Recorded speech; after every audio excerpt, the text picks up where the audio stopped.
All right. So intrinsic and extrinsic regulation of the heart. So, any ideas? Intrinsic, the heart depends on itself. Good. And extrinsic, it means like Those are all like the blood pressure. epinephrine and norepinephrine from the adrenal medulla. Yeah, good. So yeah, intrinsic, the heart just regulates itself. And what would be intrinsic regulation? What would be an example of that? Baroreceptors? Not quite. So that's when you're getting into extrinsic regulation. It's just because the SA node depolarizes itself, so it's rhythmic. What is Oh, it called? autorhythmic. Sort of. Sort of. Sound right to me. I mean, what you said is, what you said is true. It might be an answer to a different question, but it is true. I like that we all know each other well enough that I can tease this a little bit. I'm just guessing. Okay. So intrinsic is going to be things like Starling's law of the heart. So if our ventricles become more stretched, we're going to have a greater stroke volume, all right, a greater force of contraction. So the more blood there is, the more blood we're going to pump, just naturally. If there's not.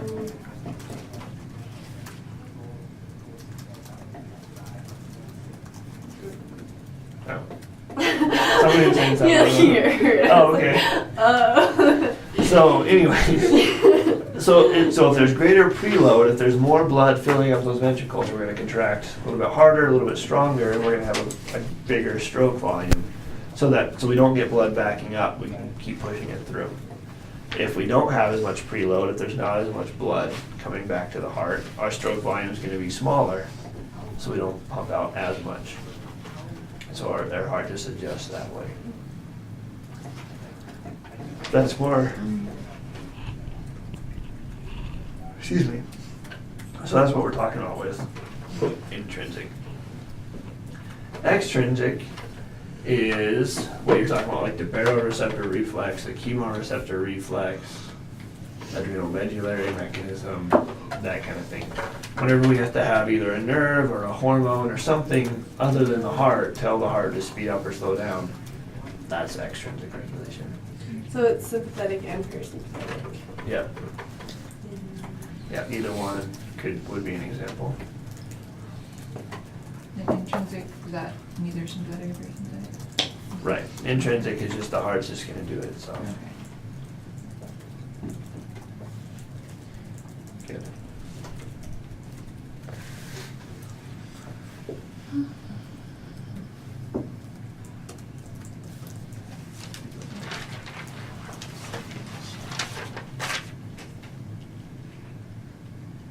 And heart sounds, it's number 6. Are there 3 or are there 4?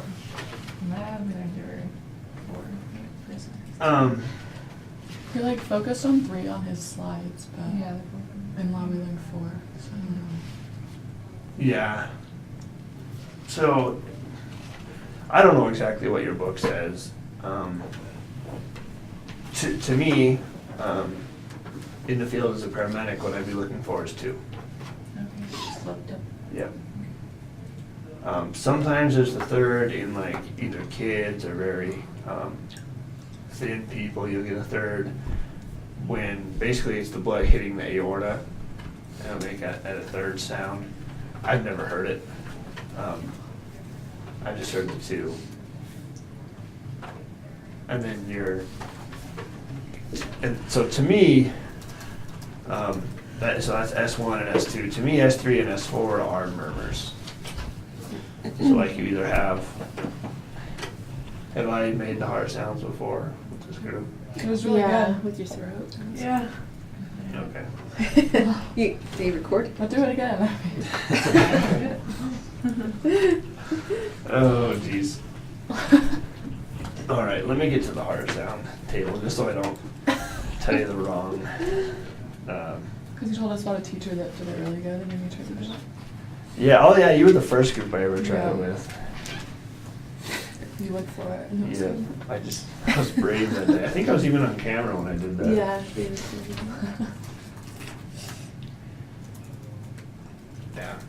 anyway,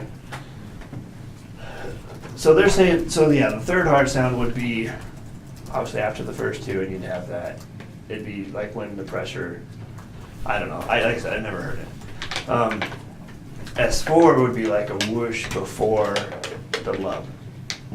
Okay. So a normal heartbeat, maybe if I don't know if the other one got picked up on a mic, but we'll see if we can pick up really good this one. Editing guys are gonna have fun with this one, they're gonna laugh. Anyways, so normally your heart sound, you have the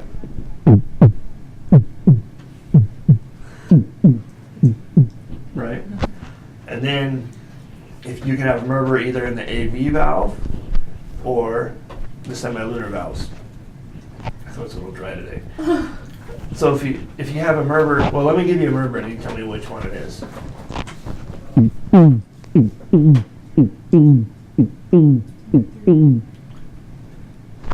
Semilunar. So that'd be the semilunar.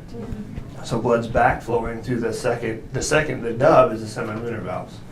And so blood is backflowing through that semilunar valve. Or you could have, and then as far as I know, it's called S4 when it's in the AV valves, but you have